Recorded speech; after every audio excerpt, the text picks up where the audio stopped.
Auditrices, auditeurs, merci de suivre les programmes du studio Kalangu à travers nos radios partenaires. Ravi de vous retrouver dans ce nouveau rendez-vous hebdomadaire, la rétrospective de l'actualité de la semaine en ce samedi 1er novembre 2025 et le suivi d'un magazine consacré à l'archivage des contenus audiovisuels au Niger. À la présentation, je suis Assoumana China.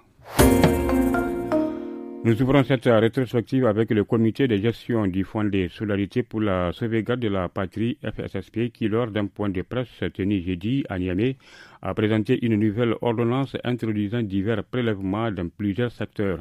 Selon la présidente du FSSP, Mme Brareki Germakoy, ces mesures visent à porter les ressources de l'institution à 50 milliards de francs CFA par an pour faire face aux défis de sécurité, de gouvernance et de développement. Les détails avec Suleiman Altini.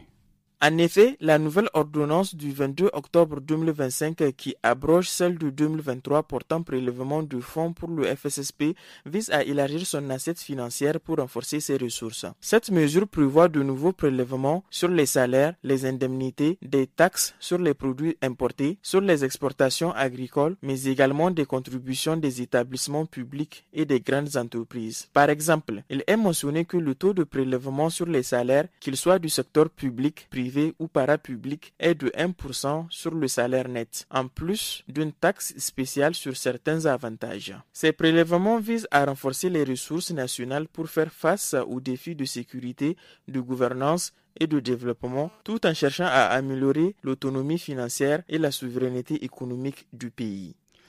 Restant sur le registre des politiques publiques, le 27 octobre, le ministre de l'Urbanisme et de l'Habitat, le colonel Abdelkadri Amadou Daouda, a procédé à l'installation officielle de la Commission nationale ad hoc de tarification des logements. Cette instance est chargée de réguler les loyers afin de protéger locataires et bailleurs et de favoriser un cadre équitable, transparent dans l'accès au logement. Écoutons à présent un extrait de l'intervention du ministre diffusée sur Télé Sahel. La Commission nationale de tarification de loyer vise à permettre d'une part une tarification repensée, claire et encadrée, basée sur des critères objectifs tels que la localisation, la superficie et le standing des logements. D'autre part, elle permettra une stabilité des loyers afin de freiner et mettre fin aux spéculations abusives. Pour les bailleurs, cette réforme permettra notamment de bénéficier d'un cadre juridique stable et protecteur pour leurs investissements. Pour l'État, enfin, c'est également un aspect essentiel pour renforcer le recouvrement des taxes et impôts immobiliers grâce à une meilleure traçabilité des transactions locatives. À Tillabéri, les rideaux sont tombés vendredi sur les travaux du Forum des ONG et associations de développement. À l'issue des travaux, le ministre de l'Intérieur, le général de division Mohamed Toumba, s'est félicité des résolutions et recommandations issues du Forum. Écoutons un extrait de son intervention. J'ai reçu avec satisfaction votre feuille de route assortie d'un plan d'action reflétant le résultat de vos travaux, gage de la traduction concrète par tous les acteurs des résolutions et recommandations du Forum.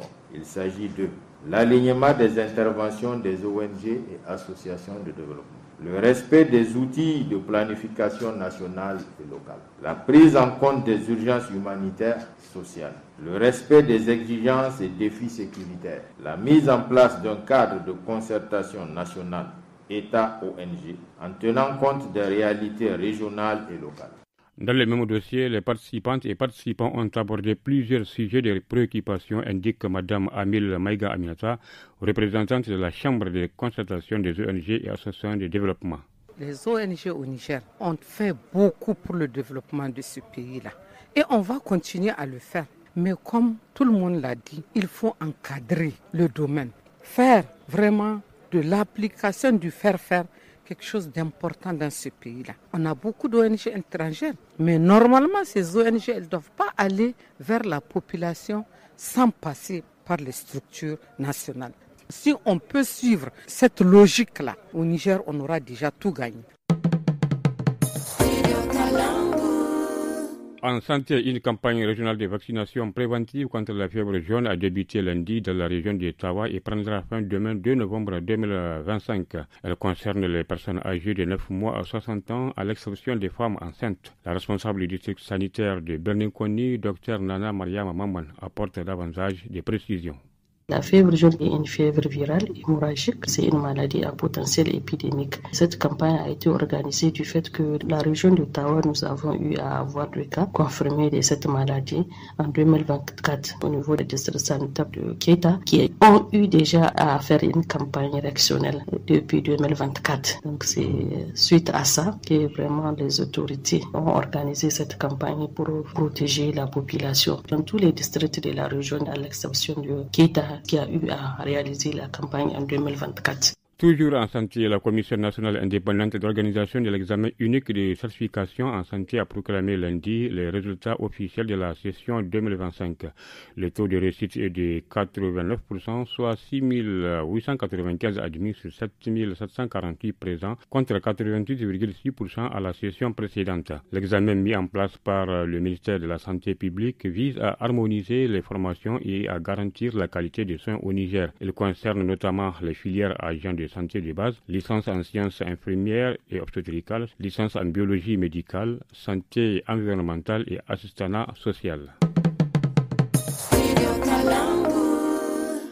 À Maradi, le réseau des associations des entrepreneurs de la région a organisé du 28 au 30 octobre un forum sur le thème « Consommons nos produits locaux ». L'événement vise à promouvoir les produits transformés localement auprès du grand public et à favoriser les échanges pour créer des opportunités de partenariat commercial. Les détails avec Abdelwahid Aboubakar, président du réseau.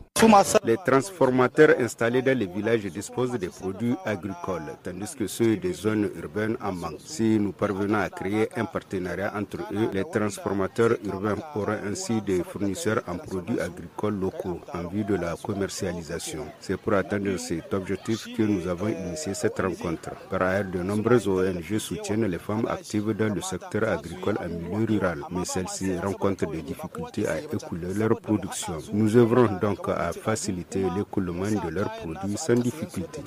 À Niamey, la première édition de la Semaine nationale des produits forestiers non lignés s'est tenue du 28 au 30 octobre au palais du 29 juillet.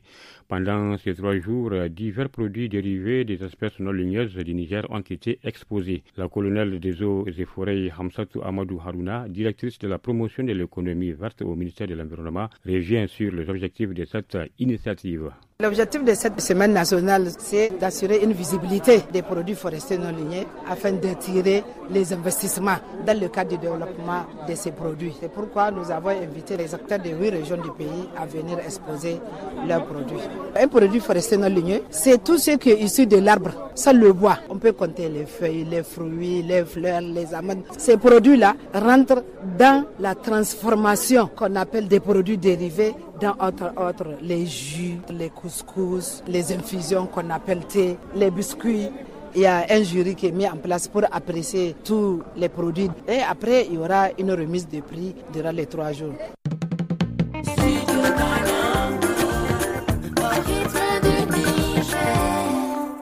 Avant de clore cette émission, place au magazine sur l'archivage des contenus audiovisuels par les médias au Niger. Le Niger s'est engagé dans la transition de l'analogique vers le numérique. En plus de cela, la réglementation oblige les médias à archiver leurs contenus audiovisuels.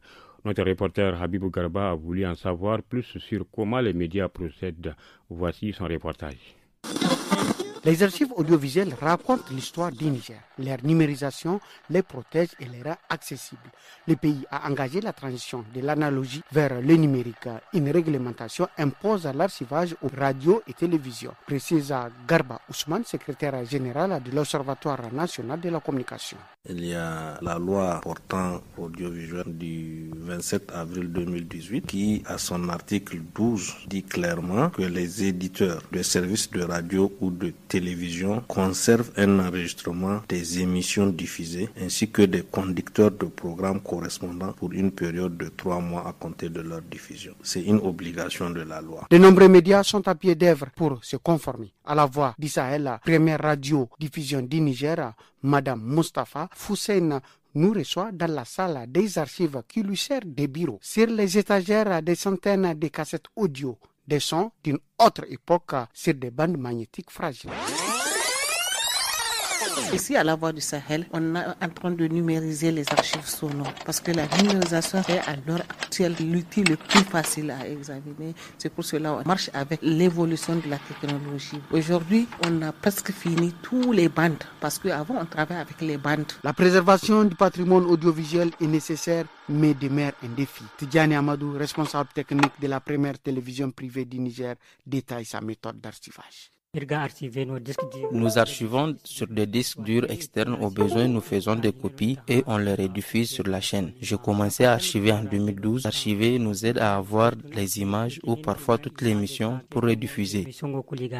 Ailleurs, l'archivage est une routine depuis 10 ans, indique Ali Issoufou, responsable technique du studio Kalangu. Les données sont archivées sur un serveur physique local qui sert non seulement au stockage, mais aussi à la sécurisation et au partage des données selon les permissions d'accès attribuées aux utilisateurs. Cela est soutenu par une politique de gestion IT interne tout en respectant les normes techniques internationales. Moussa Kambay Garba, secrétaire général de l'ESCOM, École supérieure des sciences de la communication et des médias, souligne l'importance de ces normes. C'est bien bon aujourd'hui de désigner des rues Intel. Mais qu'est-ce que Jibobakari a fait? Est-ce qu'on retrouve ces documents écrits et numérisés pour que ces jeunes puissent comprendre qui il est? Ici, à l'ESCOM, nous formons des archivistes, nous formons des documentalistes. Et dans ce sens, nous avons une salle qui est actuellement terminée. Il reste l'équipement pour récupérer tout ce que nous avons comme documents en numérique. Parce que c'est l'histoire de l'école. La transition numérique ouvre une ère où la mémoire du Niger se sauvegarde en pixels et non plus sur des bandes magnétiques.